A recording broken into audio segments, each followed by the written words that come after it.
Բարև ձեզ հարգելի գործընկերներ, շնորհակալություն հավերի համար, շնորհակալություն այս կարևորագույն միջոցառումը կազմակերպելու համար։ Երկու բառ ընդհանրապես։ Այսօր երկու նորություն է հայտնվել եւ այդ նորություններին արձագանքելուց կարելի է հասկանալ, ընդհանրապես հանրային դաշտում, թե ուր ենք շարժում։ Խոսքը անմիջապես վերաբերում է ցեղասպանության Գիտեք ոնց արդարացի, ճիշտ և ադեկվատ ընկալման մասը։ Նորություն համար մեկ, Ստեփանակերտում ոչնչացվել է Սուրբ Մարիամ Աստվածածնի տաճարը։ Նորություն համար երկու, Հայաստան ուղարկվել է Ադրբեջանի կողմից, մեծահոգաբար ուղարկվել է դիզելային վաղելիքի նոր խմբականը։ Այս երկու նորությունների ընկալման մեջ թաքնված է այն հիմնական խնդիրը, որի առջև մենք բոլորս կանգնած ենք։ Իսկ խնդիրը հետևյալն է, որ սուրբ պատրանքներով, շինծու, գիտեք,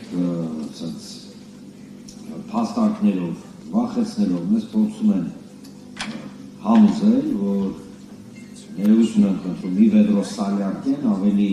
թանկ է, ավելի կարևոր է, քան պատմական հիշողությունը։ Իսկ պատմական հիշողությունը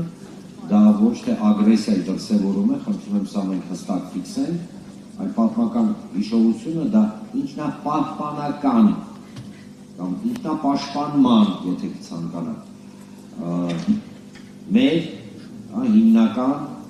իրավունքի հետ կապված դրույթ է։ Այսինքն, երբ որ մեզ ասում են, ինչ եղել է, անցել է, եկեք սկսենք նորից, դա նորից զրոյից, սիրում եք զրոյական կետեր բաներ խոսալ, ըստ էության մեզ ասում են հետևյալը, որ ցեղասպանությունը կատարած էթնոքաղաքական միավորը կարող է նույնը կրկնել եւ մնալ առանց ոչ մի գոնե մեր կողմից հետևությունների։ Ըստ էության ունենք մի իրավիճակ, երբ որ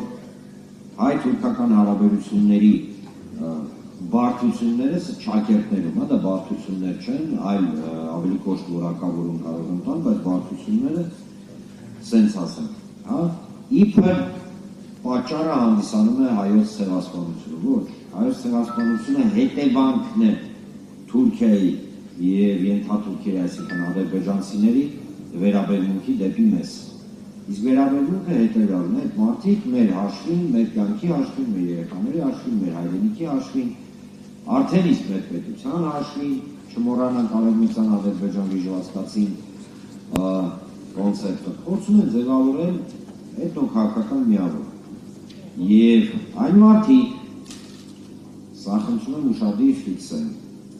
որոնք պնդում են, որ հայոց ցեղասպանության խնդիրը լոկ պատմական բնույթ է կրում եւ չի կարելի այդ դրույթը քաղաքական առումով ներառել հայկական արտաքին կամ առհասարակ քաղաքականության մեջ, այդ մարդիկ կամ այդ քաղաքական ուժը ըստ էության սպասարկում է Թուրքիայի նպատակները Հայաստանի Հանրապետության եւ առհասարակ հայկական էթնոքաղաքական միավորի ոչնչացման։ Երկար բարակնքված պետք չի, դա այդպես է, եւս մեկ անգամ կրկնեմ։ Հայոց ցեղասպանության հիշողությունը դա լոկ հարգանքի տուրք չէ միայն այն 1.5 միլիոն զոհված մարդկանց։ Դա հստակ պարզ քաղաքական ինքնապաշտպանական, ինքնապահպանման բնազդի, ինչու ոչ, այսպես ասեմ։ Գեներացման կարևորագույն տարրն է, եւ երբ որ մեր մեջից փորձում են դա անել, ըստ էության մեզ փորձում են դարձնել, ուղիղ փորձում են դարձնել Թուրքիայի եւ Ադրբեջանի կողմից հերթական եւ այս անգամ վերջնական հարվածի թիրախ։ Շնորհակալություն։